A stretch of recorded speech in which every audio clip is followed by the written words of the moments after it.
man, where to even start with this? Oh man. I don't know. Sony, man, it's one of those conversations that, like, Topic Arlo's made it easier to, like, bring up here and there. But, like, I've been wanting to make a big old video on Sony for a long time, because they're doing that thing.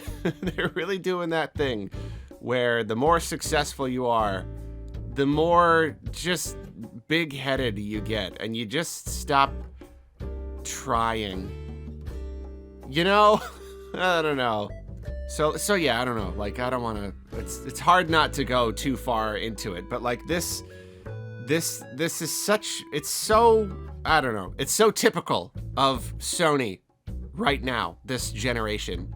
Last generation, there was the PS4, and then halfway through, they released the PS4 Pro, which was just a better PS4. It was more powerful, could run games, higher resolution. That was the main thing, was just like 4K TVs were finally catching on, and so now, like, a bunch of Sony games could be rendered at a higher resolution and look better on the TV. Not a lot of them were like actual full 4K, but like it looked a lot better. And like that was actually where I got into PS4. I hadn't had one previously.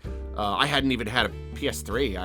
I picked one up secondhand, like way late in the game, and didn't really play it that much. So like I was, excited to get back into PlayStation. So I picked up a PS4 Pro, and it was cool. And I played like Last Guardian on there, and it did look really, really good on my TV, and I was happy with my purchase, and they released it at a reasonable price point.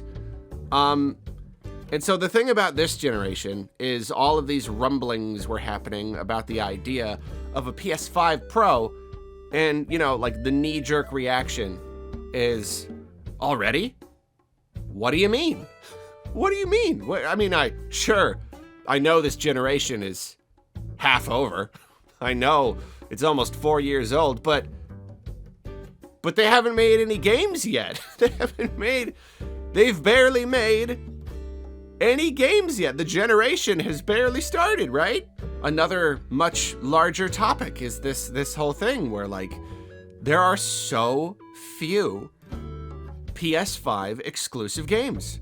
There are so few. And I checked the list again before making this video just to make sure. No, it's still very small. It's still extremely, extremely small for just big AAA first-party PlayStation 5 exclusive games. There are still so few. And we just got Astrobot. That's a good one. That's a real good one. But most PS5 games, almost all of them, are also playable on PS4. It's the most non-committal, wishy-washy generation ever. Just nobody wants to make their games exclusive to just PS5 or Xbox Series X or whatever. And it wouldn't even be so bad if the games looked that much better on the PS5 versions, and they don't. They look like 10% better in most cases. And so yeah, this idea of a PS5 Pro, it feels silly. Just saying it out loud feels silly. And because it's like, what is it gonna do? So they announced it. I don't even know. I didn't watch all the video. I'm sure it's higher resolutions and frame rates and AI upscaling and all that stuff. And it's like, yeah, okay, fine. Sure, I guess. I really don't see the point, like, again, with the PS4 Pro. Oh, yeah, 4K TVs. We don't have that now. There's no real... If anything, I'm just frustrated that you gave us a PS4 Pro, and then you gave us a PS5 where the games barely look better, and you still couldn't give us that maximum performance, that full 4K, 60 FPS. So now I'm more annoyed that you're giving me another product that can do that, when it's like, it felt like the PS5 was the tiniest step up from the PS4 Pro, and hardware-wise, I'm sure it doesn't work that way. It's probably a bajillion times more powerful, but the image that it's giving us, it's just it's not that much better. And so now with PS5 Pro, okay, yeah, cool. Will this be perfect? Will this finally be perfect 4K 60 FPS? Will I finally be able to stop having to choose between performance and resolution mode? I don't know. At this point, I barely even care. Because the thing is $700. I mean, my jaw hit the floor. It's $700. $700. That's the frustrating thing. It's a frustrating thing. PS4 Pro is so much more affordable, and like that's the thing. The hardware gets cheaper to produce over time. So you kind of pass that savings on to the consumer in a way.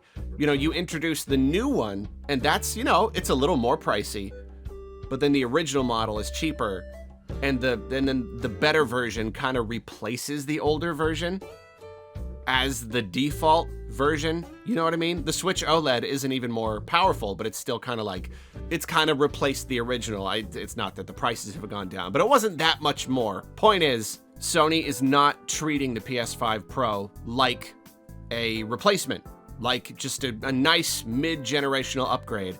They're like, all right, inflation's going crazy, and like they're already raising prices. They dramatically raised the price of PS5 in Japan.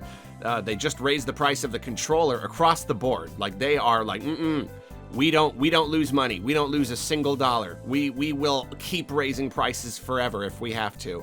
And so maybe it's not surprising they're treating the PS5 Pro like a luxury item. A luxury item, because it's PlayStation.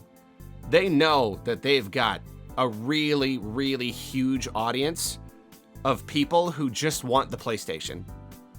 Who just want, especially if it's like the most powerful one, they just get that. I mean, it goes all the way back to the PS3.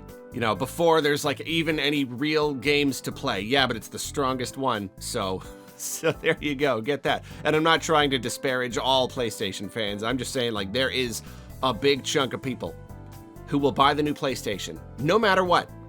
No matter what. No matter how expensive it is, no matter how few games there are to play. And that's what Sony is banking on with the PS5 Pro. It's not a replacement. It's a luxury item. And they might not even sell that many units, but it's going to be very profitable anyway. Just like as a singular device, it is going to be very, very, very profitable. And if it sells less numbers, then, like, you know, not that many numbers in the grand scheme of things compared to the base model, then that's fine, because each unit is still just gonna give them that much money. But like, of course that's disappointing. Of course it is, to treat it like this absurd luxury just for like the richer enthusiasts among the PlayStation fan base. It's just kind of a jerk move, you know? Especially when you barely even have any games on your system. It's just kind of like the hubris, you know, of even mentioning a PS5 Pro and then selling it for $700. $700, and it has no disc drive. It's another punch in the eye. Doesn't even have a disc drive. The base model PS5, you've got the regular model with the disc drive, and then you've got the one without the disc drive for like $100 less. Because there is value in the disc drive. A lot of people really care about the disc drive. No, PS5 Pro, you have to purchase the disc drive separately, and it's what, like $80 or something? So it's $700, and that's basically the cheaper digital edition. You gotta spend like $100 more after tax and all that to have your disc drive. Doesn't even come with a stand. Doesn't even come with a stand? PS5 base model comes with a stand. Is the stand really that important? That piece of plastic, that was also really important enough to like withhold from us and sell separately. So to get a PS5 Pro with a stand and a disc drive, it's just like, how much is that? 800 something bucks, going up close to 1,000 after taxes. Just like, it's absurd. And there's barely even anything to play on it that you can't just play on your PS4. And I don't know, it's just, what else is there to say? I guess it's just, people talk about inflation, you know, oh, Jeff Keighley coming in coming in with the tweet being like, yeah, but adjusted for inflation, here's all this stuff. And he conveniently leaves off the disk drive part. All those other PlayStation systems had disk drives. And I don't want to get into the whole inflation thing. It's such a big, stupid thing. But like, no. I'm just gonna say like no.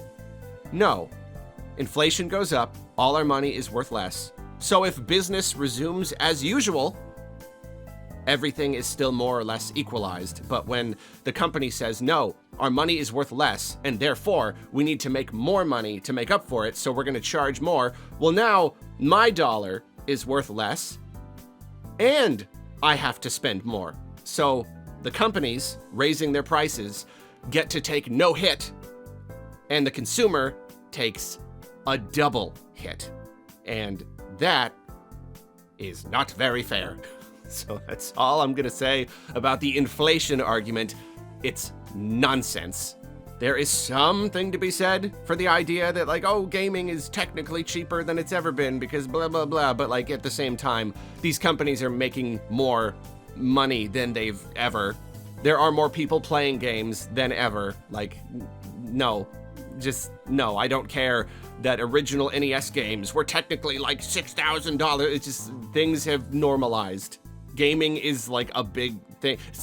No, done. Sorry, no, done. We're done with that. Inflation argument's stupid. $700 is too much. It's too much money. It's too much money, man. And maybe I shouldn't be upset about it because it seems so worthless. Because it's a device that I have basically no desire to have. Like, maybe that's why it's okay. Maybe that's why they're leaning into the luxury item thing, because they're like, we know this is silly. We know this is not necessary.